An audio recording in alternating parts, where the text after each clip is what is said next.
Әлем қалай пайда болғаны адамзат баласын бұрыннан қызықтырып келеді.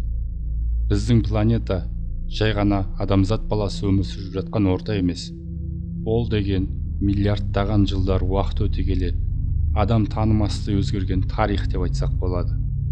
Жердің тарихы барысында көптеген экосистемалар өмір сүруін тоқтатып, бірін-бірі алмастырып отырған. Ғалымдардың айтуы бойынша, дүниенің басталуы осыдан 13,8 миллиард жыл бұрынғы жойқын жарылыстан басталды дейді. Осы жойқын жарылыстан кейін әлем бастапқыда мөлшері кіп-кішкентай ғана кеңістіктің ішінде өте тығыз болып, алапат энергиясы мен өте үлкен температурасы болған. Осындай ортада бірінші физикалық күштер пайда болды. Кейін материя және химиялық элементтер пайда болу процесі жүріп жатты.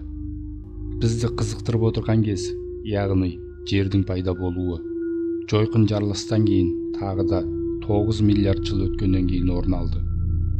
Сол кездерде әлемнің бір түкпірінде миллиардтаған галактика арасында біздің галактикамыз құс жолының спираль түрді бір жолағында күн жүйесінің орны әзірленіп жатқан болатын.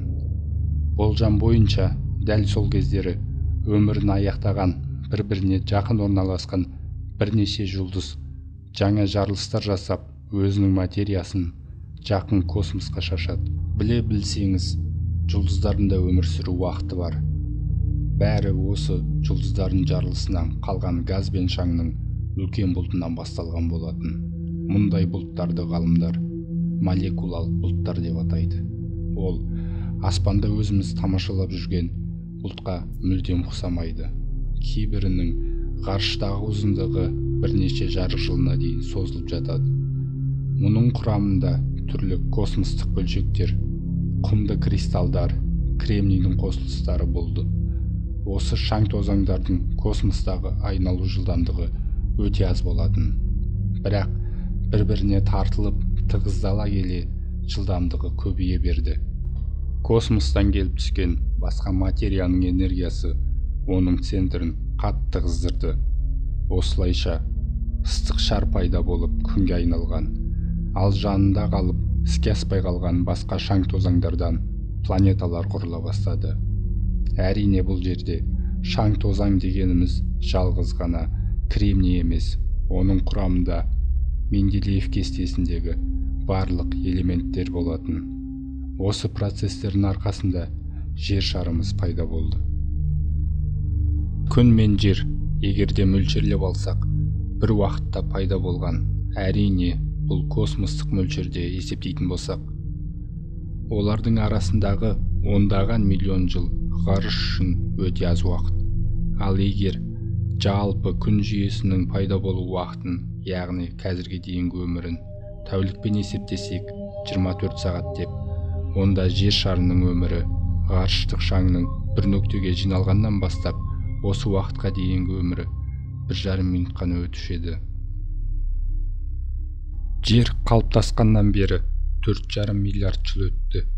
Яғни жердің жасы да 4,5 миллиард жылға тең. Бұған сенбейтіндерге дәлелдеме ретінде Австралияда Джек Хиллс районында жасы 4,4 миллиард жыл болған цирконий кристалдар табылды. Ал жерге түскен метеорлардағы кальцийден көміртегі анализ алынып, ол одан да ерте уақыт көрсеткен болатын. Мұндай анализдер физикалық тұрғыда өтірік болмайды, себебі радиоактивті изотоптар белгілі бір уақыт бойынша ғана бөлініп отырады.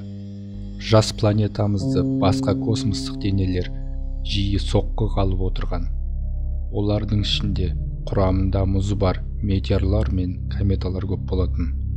Осындай соққы 10 миллион жылға дейін жалғасып жатты. Алдыңғы бейнероликта айдың қалай пайда болғанын айта кеткен болатынбыз. Жерге соғылған сол протопланетаға Тея деген ат берілген. Жалпы ай мен жер бір-біріне соғылған екі планетаның қалдығы деген теория қайдан шықты деп ойлайсыз? Себебі зерттеулердің нәтижесінде екеуінің химиялық құрамы бірдей болып шықты. Міне достар, бүгін біз жер шарының пайда болуын аздап болса да талқылап көрдік. Егер ролик ұнаса лайк басыңыз, каналға тіркеліңіз. Алда әлі қызықты роликтер көп болады.